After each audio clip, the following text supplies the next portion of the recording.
Hi there, we're now in part 3 of Reform and Opening. In page 511 in your text, market forces started to penetrate the economic lives of all Chinese households and businesses.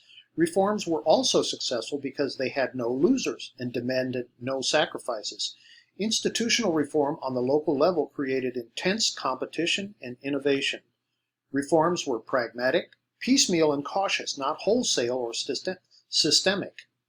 There were lots of problems. The 1980s saw galloping inflation reaching a hyperinflationary point in 1988. The political economic structure also was an impediment to the emergence of a clear separation between the regulatory state and the market system in rural areas. Rural officials found out their political connections helped them acquire goods and materials that could be used in lucrative dealings on the black market. In 1993, land leases extended to 45 years, establishing a free market in land as if it were private property. The state often confiscated agricultural land for infrastructure or commercial development. To participate in intellectual and scientific exchanges with the West, China needed to revamp its higher education system to promote knowledge instead of ideological doctrine. Chinese politics continued to shift toward greater depolarization of society, greater use of market forces. The 1980s, China became the most liberal, creative, and daring decade in Chinese modern history. China was engulfed in a reading frenzy for almost 10 years, with books being sold in numbers unimaginable today. The Shanghai World Economy Herald, which discussed China's political and economic reforms,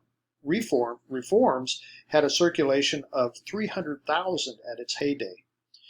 A 1988 TV series, River Elegy, was a dramatic critique of Chinese culture. The Yellow River, muddy, turbulent, violent, served as a symbol for backwardness within the traditional Chinese culture. Liberalism became the mainstream of intellectual discourse in the 1980s. Previous belief in the supremacy of socialism was shattered.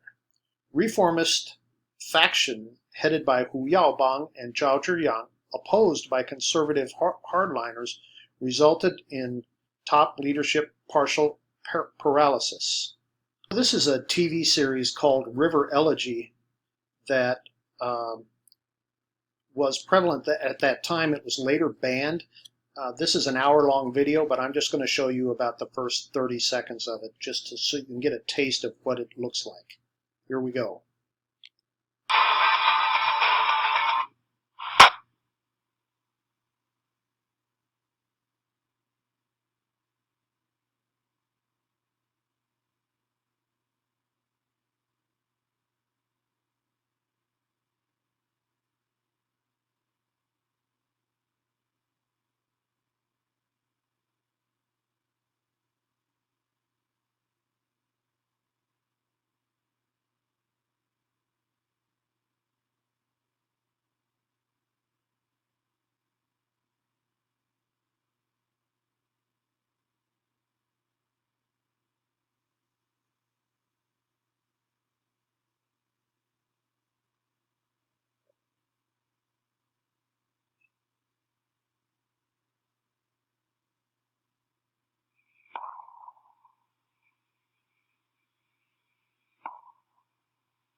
So I'm going to stop there, and we'll take this up in the next part of the video, and I'll talk more about the importance of this river elegy in the next part.